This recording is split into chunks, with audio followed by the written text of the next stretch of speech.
আল্লাহ গো, আর পারতাছি না। ওহ,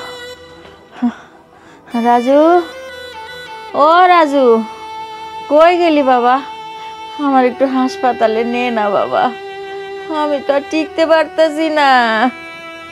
এই এই উঠো না, উঠো। এই কি হইছে? কি টাকাটাকি করতেছ কেন গভীর রাতের মধ্যে? কি সমস্যা তোমার? সমস্যা আমার না, সমস্যা হয়েছে তোমার মায়ের। তোমার মা দেখো তো কেমনে প্যান প্যান করতেছে, চিল্লাচিল্লি করতেছে। গভীর রাইতে আপনি যদি চিল্লাচিল্লি করে আমরা কি ঘুমাবো না? বিশ্রামের তো একটা দরকার আছে। কি হলো মা? তুমি এত মানে বুঝলাম না, কি শুরু করছো? চিল্লাচিল্লি করতেছো কেন? বাবা রে, একটু মায়ের কাছে আয় না বাবা, মার অনেক কষ্ট হইতাছে বাজান। ওরে, এখন আমার অনেক ঘুম চোখে, আমি আসতে পারবো না, তুমি ঘুমাও তো। আমার বুকের মধ্যে কেমন জানি করতেছে বাবা, নিঃশ্বাস বন্ধ হয়ে আইতাছে। হ বাবা, তোর কাছে যদি ব্যথার ওষুধ থাকে আমার একটু দিয়া জানা বাবা।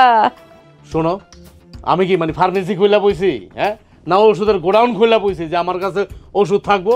আমার কাছে কোনো ওষুধ নাই। ঘুমাও তো, ঘুমাও, জ্বালাইবা না। তাই বলে আমি এরকম কষ্ট পামু? ওরে আল্লাহ রে, আল্লাহ,